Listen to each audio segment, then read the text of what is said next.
Spirit of God in the clear running water, blowing to greatness the trees on the hill. Blow, blow, blow till I hear the breath of the Spirit blowing in me. Hello, welcome to Spirit of Life. My name is Geraldine Lee, your host, and our guest is Vaughn Malheur. He is a lay missionary and pastoral carer of Cog Ministries. Welcome back. Thank you, Geraldine. You shared last week about your conversion story. Yes. And how did you experience God's forgiveness and love? Oh, that's actually a very good question. A lot of times, when we say about forgiveness and love, it's always daunting.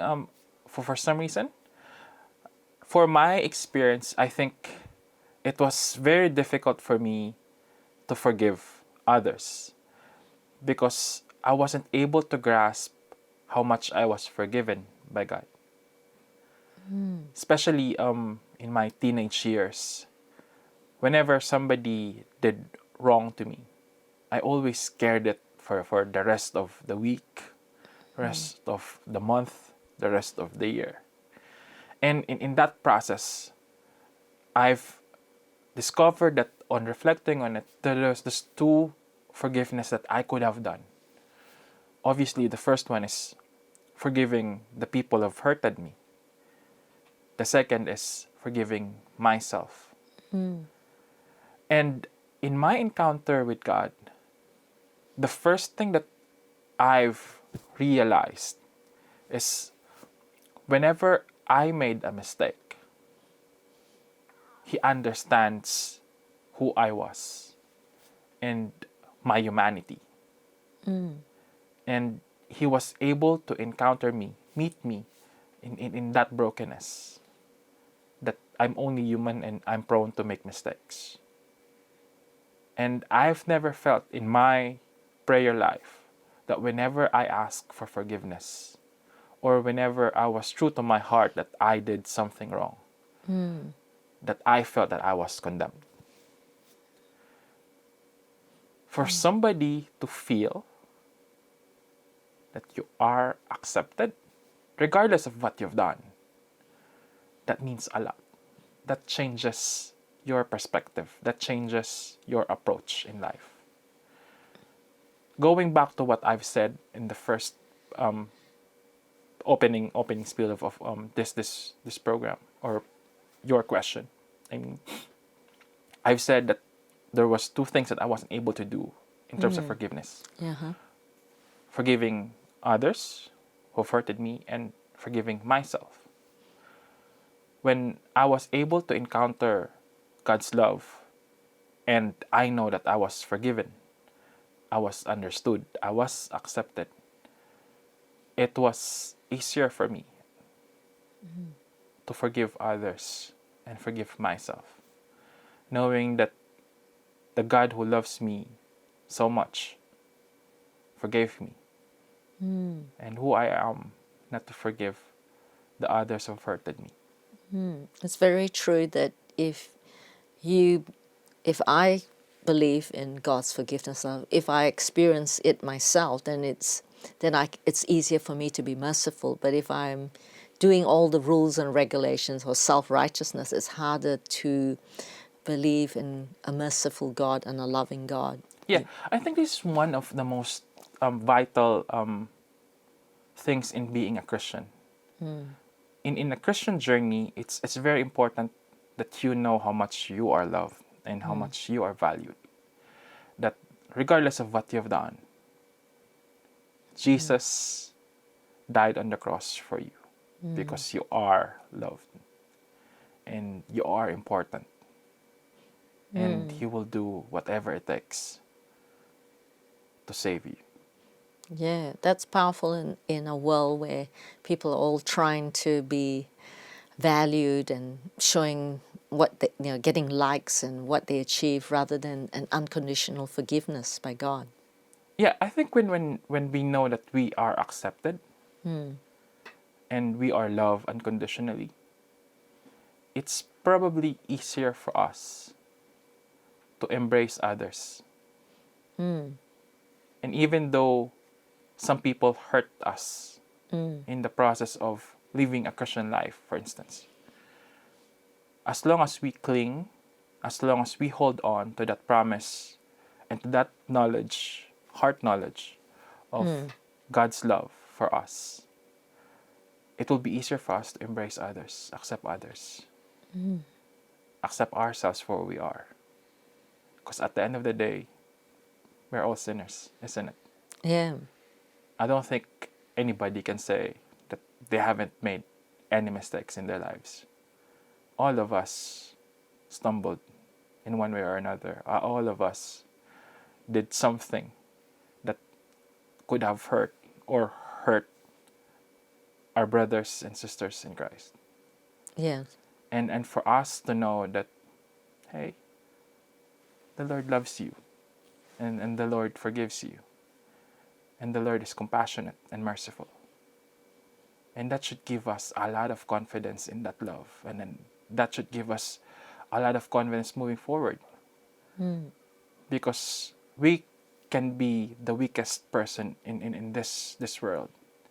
But with that mercy and that forgiveness of God, we can face the world, we can face our brothers and sisters in a positive note. That I can make mistakes in life, Yes. but as long as I cling to that promise of forgiveness and mercy of God, then I can still move on and still try to love my brothers and sisters. Yes. And I know you work with people who have mental illness and drug addiction, and that would really show you God's love and forgiveness, isn't it? Yeah, it's they always say it's very challenging to love people who are experiencing drug addiction or people who are experiencing mental illness. The one thing that my faith journey taught me is, at the end of the day, they are children of God. True. On that inspiring note, we'll go for a break. Thank you very much. You've been watching Spirit of Life. Stay with us and we'll be back after the break.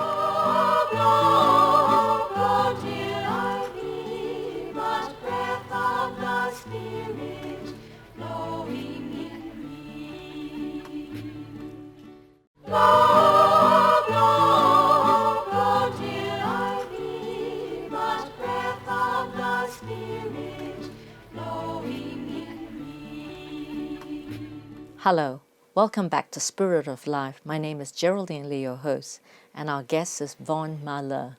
He's a lay missionary and pastoral carer of Cog Ministries. Welcome back, Thank you. Von. And you were sharing about your faith and your experience of God's forgiveness. And then you started sharing about your experience in ministry with Cog Ministry, with your work with people with mental illness and drug addiction. Could you talk more about God's mercy and how that relates to the ministry? I will start with my experience with this one guy who was struggling or having difficulties with addiction. His self-image was really low, and he always beat himself up whenever he makes mistakes. And we encourage him to join our soup kitchen. This is when we invite people to dine with us or eat with us. And through that experience, through those days, I've learned more of why he keeps on beating himself up. Well, it's more because he felt deep within him that he's very unlovable. Unlovable in the point that nobody can accept him. And in that instance, all I've had for him was compassion. I was just moved why he feels that way, and I was just moved by how he sees himself. And every day that I pray, I just wish that he can see the beauty in himself. And but because of that group, because of those holy men and women that I was working with back then, slowly but surely he was able to see the goodness in him. And he was able to learn that the people that he looked up to, I mean the group that I was in back in those days, were actually broken as well. The only difference was when they were struggling with their addiction, where they're having difficulty in addiction, they also met somebody who was in that position but was able to encounter Christ. And that gave them a sense of belonging, and that gave them a sense of love from a God who's very forgiving. I think a lot of times we always see or we always feel that whenever we make mistakes, that nobody will accept us. We're so bad and we're supposed to be condemned.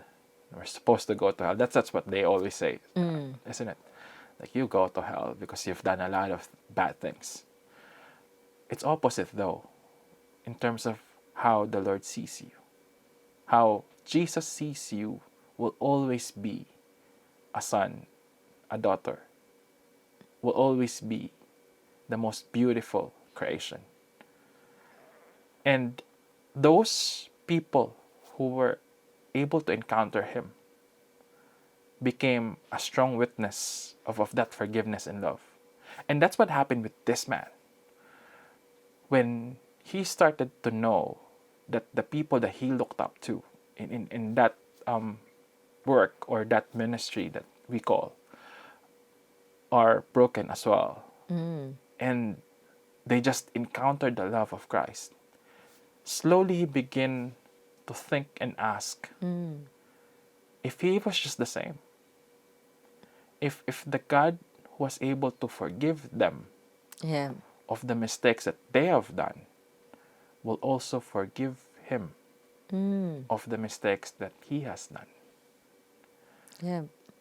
And slowly it built up a lot of confidence in him to that God that he wasn't able to see at first, but slowly experiencing that God will accept him as well, that will forgive him as well, that will show compassion to him. Eventually, that guy had an encounter with Christ and is now working in that same soup kitchen that I was with some 12 years ago. Fantastic. One of the most beautiful stories and inspiring stories that I can remember in terms of conversion of a person who thought nobody can accept him or nobody can forgive him. And through the people that he encountered that was broken but forgiven by Christ, eventually learned that he is also can be forgiven and he also can be accepted by a Christ that who's so loving and so merciful. Yeah, no, that's a beautiful story. Could you also fill in to the audience about how Cog Ministries, because a lot of people think that it's a theater group, but could you explain a little bit of what Cog Ministries does? Oh, so Call of Guadalupe Ministries have a lot of sections. So there are times that we go forth and mingle or chat to those ones who are marginalized, those ones who are struggling with mental illness, those ones who are having difficulties with drug addiction. And the beauty in those times is we have people who are also broken, I included. And in approaching those ministries, we show a lot of understanding and compassion. We don't do it perfectly, nobody does anyway. But the main thing that I'm trying to share here is the heart that the people from Call of Guadalupe Ministries has is just meeting the people where they are.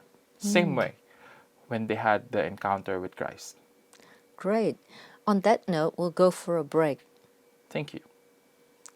You've been watching Spirit of Life. Stay with us and we'll be back after the break.